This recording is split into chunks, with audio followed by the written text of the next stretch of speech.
ಇದನ್ನ PDNA ಭ್ರಷ್ಟಾಚಾರ ನಿಗ್ರಹ ದಳ ಸಂಸ್ಥೆ ವತಿಯಿಂದ ರಾಷ್ಟ್ರಗೀತೆ ಘನತೆಯನ್ನು ಕಾಪಾಡುವ ರಾಷ್ಟ್ರವ್ಯಾಪಿ ಅಭಿಯಾನದ ಬಗ್ಗೆ ಒಂದು ಮನವಿ ಪತ್ರವನ್ನು ತಾಲೂಕು ದಂಡಾಧಿಕಾರಿಗಳಿಗೆ ಕೊಡಕ್ಕೆ ಬಂದಿದ್ದೀವಿ. ಇದರ ಮುಖ್ಯ ಉದ್ದೇಶ ನಮ್ಮ ಈ PDNA ಭ್ರಷ್ಟಾಚಾರ ನಿಗ್ರಹ ದಳ ಸಂಸ್ಥೆ ರಾಷ್ಟ್ರಗೀತೆಯ ಬಗ್ಗೆ, ಜನಗಣಮನದ ಬಗ್ಗೆ ಇರುವ ಒಂದು ಅಭಿಮಾನ ಮತ್ತು ಆ ಗೌರವವನ್ನು ಸಾರ್ವಜನಿಕರಲ್ಲಿ ಗೌರವ ಎತ್ತಿ ಹಿಡಿಯೋದಕ್ಕೋಸ್ಕರ ನಮ್ಮ ಸಾರ್ವಜನಿಕ ತಾಲೂಕು ದಂಡಾಧಿಕಾರಿಗಳ ಮೂಲಕ ನಮ್ಮ ಸಾರ್ವಜನಿಕರಲ್ಲಿ ಅದರ ಏನು ರಾಷ್ಟ್ರಗೀತೆಯ ಘನತೆ ಮತ್ತು ಗೌರವವನ್ನು ಕಾಪಾಡುವ ಬಗ್ಗೆ ಒಂದು ಮನವಿಯನ್ನು ಸಲ್ಲಿಸ್ತಾ ಇದ್ದೀವಿ. ಮುಖ್ಯ ಉದ್ದೇಶ ಇಷ್ಟೇ, ಈ ಜನಗಣಮನ ಏನಿದೆ ನಮ್ಮ ರಾಷ್ಟ್ರಗೀತೆ, ನಮ್ಮ ರಾಷ್ಟ್ರದ ಒಂದು ಆತ್ಮ ಇದ್ದ ಹಾಗೆ ಈ ರಾಷ್ಟ್ರಗೀತೆ ಆಡ್ಬೇಕಾದ್ರೆ ಈಗ ಏನ್ ಮಾಡ್ತಾ ಇದ್ದಾರೆ, ಯಾವುದೇ ಒಂದು ಸಭೆ ಸಮಾರಂಭ ಆದ್ರೆ MP3 ಹಾಕ್ಬಿಡೋದು, ಇಲ್ಲ ಮೊಬೈಲ್ ಮೂಲಕ ನುಡಿಸೋದು, ಈ ತರ ಮಾಡ್ತಾ ಇದ್ದಾರೆ. ಈ ಜನಗಣಮನ ಅನ್ನೋದು ನಮ್ಮ ಹೃದಯಾಂತರದಲ್ಲಿ ಬರಬೇಕು. ಅದು ಬಂದಾಗ ದೇಶಭಕ್ತಿ ಅನ್ನೋದು ಹುಟ್ಟುತ್ತೆ ನಮ್ಮಲ್ಲಿ.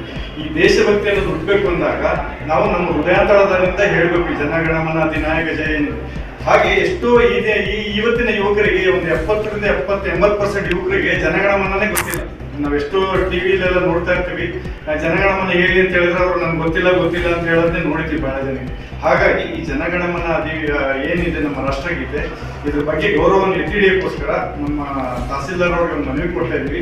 ಈ ಮನವಿ ಮೂಲಕ ನಾವು ಏನು ಅವ್ರ ಹತ್ರ ರಿಕ್ವೆಸ್ಟ್ ಮಾಡ್ಕೊಳ್ತಾ ಇದೀವಿ ಅಂದ್ರೆ, ಇವ್ರಿಗೆ ಬಂದು ಯಾವ ತರ ಒಂದು ಪರ್ಮಿಷನ್ ಕೇಳ್ತಾರೆ, ಯಾವ್ದಾರ ಸಭೆ ಸಮಾರಂಭ ಮಾಡ್ಲಿಕ್ಕೋಸ್ಕರ ಪರ್ಮಿಷನ್ ಕೇಳಿದಾಗ ಇವರು ಕಟ್ಟುನಿಟ್ಟಾಗಿ ಅವ್ರಿಗೆ ಏನು ಡೈರೆಕ್ಷನ್ ಕೊಡ್ಬೇಕು ಅಂದ್ರೆ, ನೀವು ಯಾವುದೇ ಒಂದು ಸಭೆ ಸಮಾರಂಭ ಮಾಡ್ಬೇಕಾದ್ರೆ ಅಲ್ಲಿ ನೀವು ನಿಮ್ಮ ಬಾಯಿ ಮೂಲಕನೇ ಹೇಳ್ಬೇಕು, ಅದನ್ನ DJ ಹಾಕ್ಬಿಟ್ಟು ಇಲ್ಲ ಮೊಬೈಲ್ ಮೂಲಕ ಹಾಡಿಸ್ಬೇಡಿ ಅಂತ ಹೇಳೋದಾಗ್ಲಿ. ಇನ್ನೊಂದು, ಈ ವಿದ್ಯಾರ್ಥಿಗಳಿಗೆ ಮತ್ತು ಸಾರ್ವಜನಿಕರಿಗೆ ಈ ಜನಗಣಮನದ ಬಗ್ಗೆ ಮತ್ತು ಈ ರಾಷ್ಟ್ರಗೀತೆಯ ಬಗ್ಗೆ ಏನು ಗೌರವ ಇದೆ, ಅದರ ಇಂಪಾರ್ಟೆನ್ಸ್ ಏನು ಅನ್ನೋದನ್ನ ತಿಳಿಸ್ಕೊಡುವಂತ ಕಾರ್ಯಕ್ರಮಗಳು ನಡೆಸುವಂಥದ್ದು. ಇನ್ನೊಂದು, ನಾವು ಈ PDNA ಭ್ರಷ್ಟಾಚಾರ ನಿಗ್ರಹ ದಳ ಸಂಸ್ಥೆ ಏನಿದೆ, ಇದು ಒಂದು ರಾಷ್ಟ್ರವ್ಯಾಪಿ ಅಭಿಯಾನವನ್ನು ಮಾಡ್ಕೊಂಡಿದೆ, ರಾಷ್ಟ್ರಗೀತೆ ಯಾತ್ರೆ ಅಂತ ಹೇಳ್ಬಿಟ್ಟು. ಈ ಗೀತೆ ಯಾತ್ರೆಯ ಮುಖ್ಯ ಉದ್ದೇಶ ಎಷ್ಟು, ಶಾಲಾ ಕಾಲೇಜುಗಳಲ್ಲಿ ಸಭೆ ಸಮಾರಂಭಗಳಲ್ಲಿ ರಾಷ್ಟ್ರಗೀತೆಯನ್ನು ಸ್ವಂತ ನಾವೇ ಹಾಡೋದ್ರ ಮೂಲಕ ಅದನ್ನ ಗೌರವವನ್ನು ಕಾಪಾಡಬೇಕು ಮತ್ತು ಅದನ್ನ ಎತ್ತಿ ಹಿಡಿಬೇಕು ಅನ್ನೋದೇ ನಮ್ಮ ಉದ್ದೇಶ ಆಗಿದೆ.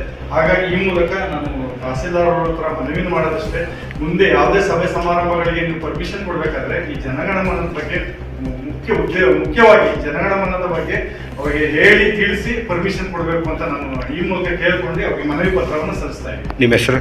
ನನ್ನ ಹೆಸರು ನ್ಯಾಸ್ ಪಾಷಾ ಅಂತ ಹೇಳಿ. ನಮ್ಮ ತಾಲೂಕು PDNA ಅಧ್ಯಕ್ಷರು ಇದ್ದಾರೆ ಮತ್ತು ಅವರ ಖಜಾಂಚಿ ಕಾರ್ಯದರ್ಶಿಗಳೆಲ್ಲ ಇದ್ದಾರೆ. ನಮಗೆ ಮನವಿ ಸಲ್ಲಿಸಿದ್ದಾರೆ. ಅದ್ರ ಬಗ್ಗೆ ಯಾರಾದ್ರೂ ಯಾವುದೇ ಒಂದು ಫಂಕ್ಷನ್ಗೆ ಮನವಿಗೆ ಸಲ್ಲಿಸಿ ನಮ್ಗೇನಾದ್ರೂ ಅದಕ್ಕೆ ನಮಗೆ ಪರ್ಮಿಷನ್ ಕೊಡಿ ಅಂತ ಏನಾದ್ರು ನಮ್ಮಲ್ಲಿ ಅಪ್ಲಿಕೇಶನ್ ತಂದುಕೊಟ್ಟಾಗ ನಾವು ಈಗೇನು ಇವರು ನಮ್ದು ಅತ್ಯುನ್ನತ ಗೀತೆಯಾದ ನಮ್ಮ ದೇಶದ ರಾಷ್ಟ್ರಗೀತೆಯನ್ನ ಡೀಜೆಲ್ ಮೇಲೆ ಹಾಕಿ MP3 ಅದನ್ನೆಲ್ಲ ನುಡಿಸ್ಬಾರ್ದು, ಸ್ವತಃ ಅವರು ಹೃದಯಾಂತರ ಆಳದಿಂದ ಬಾಯಲ್ಲೇ ಹೇಳೋ ತರ ಅದನ್ನ ಆಡಕ್ಕೆ ವ್ಯವಸ್ಥೆ ಮಾಡೋ ರೀತಿ ನಾವು ಅದನ್ನ ಒಂದು ಇನ್ಸ್ಟ್ರಕ್ಷನ್ ಕೊಟ್ಟು ಅದನ್ನ ತಿಳಿಸ್ತೀವಿ. Okay, thank you.